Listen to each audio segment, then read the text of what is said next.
fancy meeting you here. Welcome back to my channel, everybody. This is Paul, Plant Parent, and today I have a video for you guys on some new plants. I did a little bit of a plant haul, which is really just one plant, so you can't really call it a haul, can you? A new plant to all of us, a new plant just to you guys. I've had it for a while, and then some updates and some other cool information. So, without further ado, let's get started. All right, this plant here is Bromeliad Guzmania. I had seen this on the shelf at my local big box store in the clearance area, and it was not happy. It was out of the soil, just sitting on top, and I'm just like, this plant can't go out like this. I need to bring it to a nice warm home, take care of it, give it some water, clean off all that soil, because I don't like growing bromeliads actually in soil. So I cleaned off all the roots. I don't keep it in water. It's wet because I just watered it, but I like to keep the roots, I don't want to say I keep them damp, but I water the roots and just make sure that they get wet every week. And you can see we've got pups already. We've got 3 main pups, and then there are a couple of little ones, the little white buds that you see there, one there, and where's the other one? One right there. See them there? Right there. So, yeah, I don't like to grow my bromeliads in soil, like I just said. They are epiphytes, so they're used to growing up in trees. So, to me, I'm just like, yeah, let me just take it out of the soil. And how I handle it is not in any direct sunlight. Guzmania don't like a lot of direct sun. They don't like any direct sun really, but they don't like really bright light. So I have it in kind of like ambient light, and like I said, I wet the roots every week, and then I also mist the plant a couple times a week. So I'll spray water, make sure I get some in the cup, and the little pups get wet too, and it's been doing just fine. It's been doing just fine so far. Now this is the flower bract. It's not the actual flowers in there, it's just the spike that grows of colored leaves upwards, and then the flowers are inside. Now, I think the reason why this plant started pupping so early, because they're really big, these pups, for a plant that doesn't seem to have bloomed yet, it's because the bloom spike, the bract, stopped growing. It looks like it got water in there or something and rotted, obviously before I got it. And so there's some dead leaves in there in the growth point that shoots upwards and then has flowers. So it's almost as if the plant thinks it bloomed because this is dying, you know, at the growth point. So that's probably why there are these big pups with such a, I don't want to say a young plant, but it doesn't seem to have matured flower-wise. Anyway, that's that. So if you want a Guzmania, they make great indoor plants because of the issues with light. So they like indirect light, shade, whatever you want to call it, and to be misted, and that's about it. I haven't really fertilized this guy. I don't plan on it. They're not heavy feeders, but if I did, I have an orchid fertilizer that I could use, and I would probably mist a little bit on the leaves, but also put it at the roots so that it can absorb quicker. Yeah, so that's my Guzmania. Really cool. And they come in a bunch of different colors, by the way. This one's like an orange.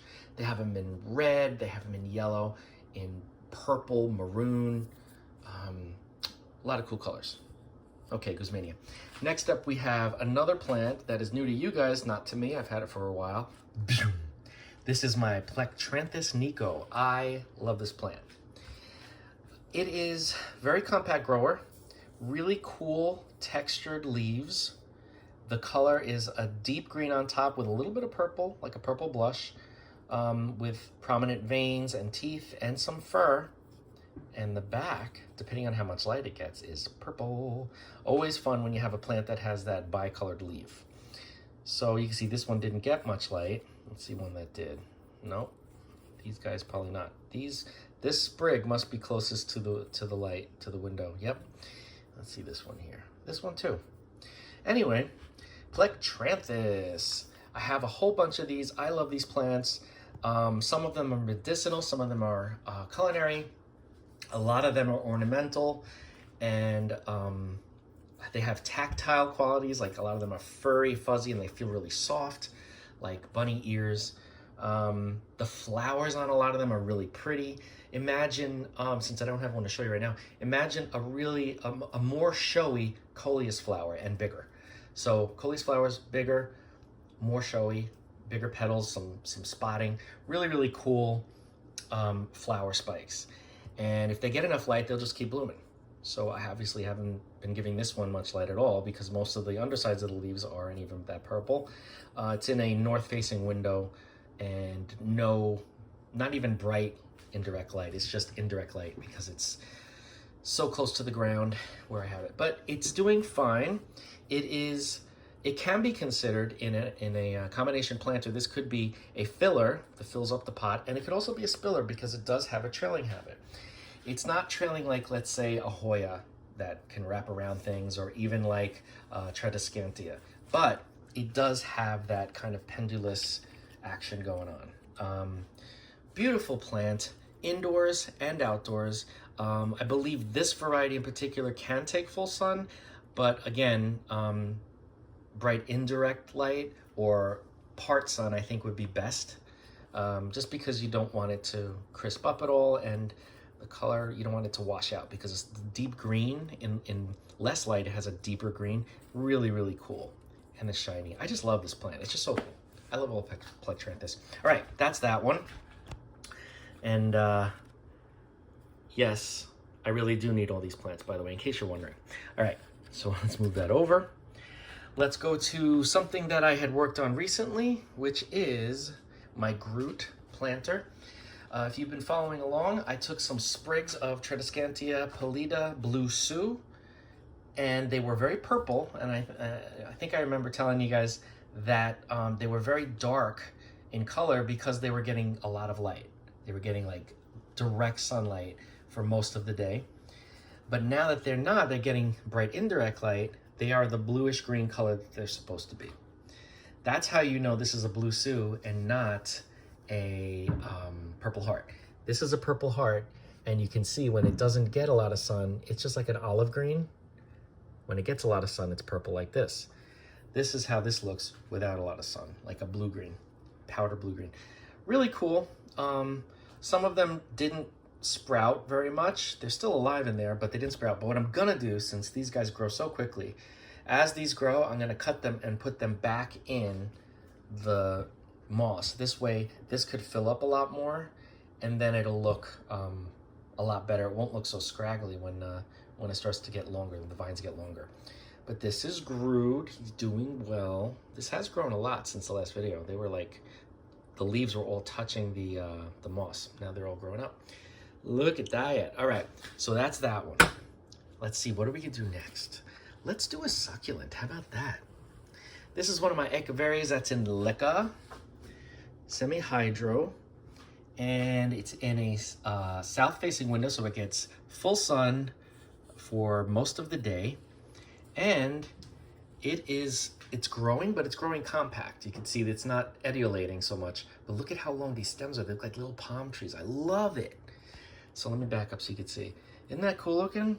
Looks like a little scene with palm trees, 3 palm trees on the water because the blue on the cup. Anyway, plastic cup.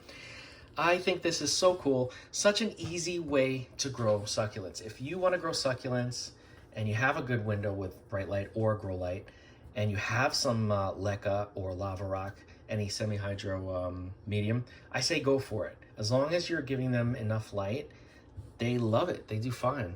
They even do fine in acrylic. So there you have it. Look at this, almost like a caudiform here. Look at that. Caudex, but it's really not. This is, I don't know why it grew like that, but that's kind of cool. Anyway, I think this might be, I don't know if this is topsy-turvy, or I can't remember the name of this because I think it looked like a topsy-turvy, but it isn't. It's something a little different. I can't remember. And I don't think I have the name on the bottom. Nope, I do not. Anyway, so yeah, I let it pretty much dry out. And as soon as I see there's nothing in the reservoir, I will then fill it up again, about half. They don't really need a lot of feed. Succulents are not huge feeders, but once in a while I'll give it an orchid fertilizer, only because it's readily available in semi-hydro for the micronutrients and everything for the plant. So that's why I do that. But it's doing just fine. This here, I was wondering why some of my succulents had all of these spots on them. It's because I had a Hoya above it.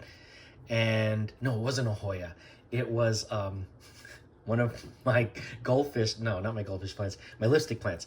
And when the flowers would kind of die, they would fall off, but then there would be a lot of nectar that would drip onto the plants below. And the ants found the location, and they were having a good time. But in addition to that, it kind of ruined some of the leaves of my succulents that were underneath. Anyway, most of it's fine though. The rest of the leaves are fine. But yeah, so if you have problems growing succulents but you love them, try semi-hydro. So much easier than soil. So much easier. And if you do keep water in the reservoir, that's okay too. I have some that I keep a reservoir in, and because it's inorganic media, there's much less of a chance, not that it's impossible, but much less of a chance that there will be root rot because there aren't any fungi and bacteria in fresh leca. I mean, eventually they, I'm sure stuff can travel into it, but that makes it so much easier to not have to worry so much about watering your succulents. And as you can see, this one has been alive for quite some time, so they're very happy, they're very compact, they're getting enough light, nice color, and yeah, I just think it's really cool. All right, moving on. Let's go to another Plectranthus because I love them so much. Okay, this is one of my varieties of Cuban oregano or Mexican mint. It smells like oregano or thyme. It's really, really cool. It's a culinary medicinal herb. The reason why I like this one is it's called Ochre Flame, and it's got like these different colored greens, from light green to medium green to dark green. You can see here, there's the light green in the middle, medium green right after it, and dark green on the edge. It's just really cool. I just like this cultivar because it has such an interesting, it reminds me of Hoya pattern. Like, Hoya australis lisa, how it has all of those different yellows and greens. That's what this reminds me of. Of course, Hoyas don't have teeth like this, but I just think it's really cool. I have this growing in lava rock. You can see there are roots everywhere in there. It's been in here for a few months now, and I had forgotten about it. It had, missed some waterings because of that, but it bounces right back. And now I'm keeping a close eye on it because I have a new interest in it when I realized how beautiful it is. Once again, the leaves have a very, very strong scent. They're fuzzy and soft. This is one of the Plectranthus that have the bunny ear leaves. And yeah, it's just really cool. Purple flowers as well in a spike, whitish purple, probably like a light lavender maybe. But yeah, this is one of the Plectranthus that they don't really like the full sun as much as like the Nico, let's say. So I would put this in bright indirect light or part shade, and it would do just fine. And they grow very fast. This one was growing slow because I kept forgetting to water it, but it held in. And now that I'm I'm sorry, I hit the camera. Now that I'm consistently watering it, it's starting to really take off. And I just love this plant. It smells really good too. Okay, next up we have another succulent. This is called Pink Granite. And this is one of the sedum hybrids. I don't know if it's Sedaveria or Graptivaria or Graptosedum. I think it's I'm not sure. I can't remember. So I don't know if it's a sedum hybrid or if it's a Graptopetulum hybrid. I used to think it was Graptosedum because the leaves are so small, but then I think I saw somewhere that it was Graptivaria, so it's like an Echeveria hybrid, but the leaves are really tiny and I really don't know. But as you can see, it's been alive for a while, quite some time. When I got it, they were all tiny cuttings that were just put in the soil that I had from the place that I had bought it from, and now it's grown a lot. So you can see, and it's also getting a lot of sunlight, and that's where that beautiful color comes from. It's like a pinkish blush to it. This plant I put into pon. It's really just a mineral mixture of zeolite and different types of lava rock, like small pebbles of lava rock, and it's doing fantastic. I let it dry out completely, and when I do that, it starts to eat some of its leaves. As you can see here, it was reabsorbing these leaves that just fell off. But yeah, if you don't water it, enough, that'll happen, but it's built-in survival mechanism. So now I'm trying to keep up with the watering just to make sure. But yeah, looking really, really cool. If you want something that trails, that's a succulent, that gets pretty color in bright light, direct sun, and easy to take care of, I say go get yourself some pink granite, because it has been very easy. I could just forget about this plant and it'll just eat its leaves until I come back. So, so yeah, anyway, that's that. Really cool. South-facing window, so it gets bright, as much sun as I can give it. All right, next and last, I have these two plants here. Now, the reason why I have these two plants here is I just wanted to show you, a lot of times I've gotten a lot of questions and I hear a lot of people ask, how can you tell the difference between a Purple Heart and a Pale Puma, or a Purple Heart and a Purple Fuzzy? Because if you look closely, Purple Heart has hair on it too. It's not as much, but you can see there's hair on the stems or on the edges of the leaves. So this is a Purple Heart, this is a Pale Puma. Now what I think a Pale Puma is a hybrid mix between the Tradescantia pallida and the Tradescantia sylvamontana, which is the cobweb Tradescantia. I think that's what I heard. I'm not 100% sure, but yeah, so don't quote me, but you can if you want. But so this is the Pale Puma. This is also called Purple Fuzzy. Has a lot of fur on it. Get close to it. And it's a light green, like that leaf there, when it doesn't get any sun. And I just moved it like 2 weeks ago into the south-facing window, and it started to color up. Now you can see the difference. If you look at these closely, the pallida, the Purple Heart, has narrower leaves, less hair. It does have hair, but less hair. And the leaves get a little bit bigger, I believe. I'm not 100% sure. The Pale Puma, they have rounder leaves, more fur on them, and they also grow more upright. Like you see how these are growing like this? They'll stay upright longer than one of these will, than one of the Purple Hearts or the Blue Sues.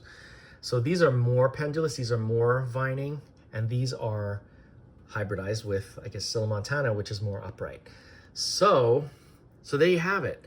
Both of these plants are in acrylic yarn. You can see the cuttings, how they rooted into the yarn. I love to be able to see that.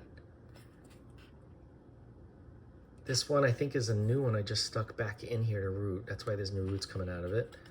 And these guys have been in there for a long time. So these get bright and direct light. Sometimes they get some sun. This is also in acrylic. It's in the self-watering planter. Oh, and this is the one that I put the Osmocote in. So you can see from the last video, this one in particular has grown considerably, but a lot of these have grown since I started using, because these weren't fertilized at all. And I put in some Osmocote, the slow release that you're not supposed to put in hydroponic or semi-hydro situations. And I did. Ooh, I'm going to plant gel. I'm kidding. I am kidding. So yeah, so this one has the Osmocote in it and is doing well. So double follow-up here is not just how the plant is doing, but also with the slow release fertilizer. And I also just wanted to show you the difference. These plants in particular do really, really, really well in semi-hydro or acrylic yarn growing. I have them in soil too, but one thing I noticed with the soil, and I'm not sure if it's because sometimes the soil dries out a little too much, but a lot of the leaves start to curl backwards on the plants in soil. I don't see that as much in semi-hydro or in acrylic. This leaf here is a little bit like that, but not as much as the other plants I have in soil. Like they bend all the way back like that. And I'm not sure why, but I don't like how it looks. So I just take cuttings from those and I put them into the acrylic or lava rock. But yeah, they do great. The more sun, the more color. And yeah, so here we have Pale Puma and Purple Heart. If you have any questions on any of the plants that you saw in this video, please reach out. We will discuss. Don't forget to like, comment, share, and subscribe. Hit that bell if you want to be notified anytime I upload a video. And I will see you in the next video.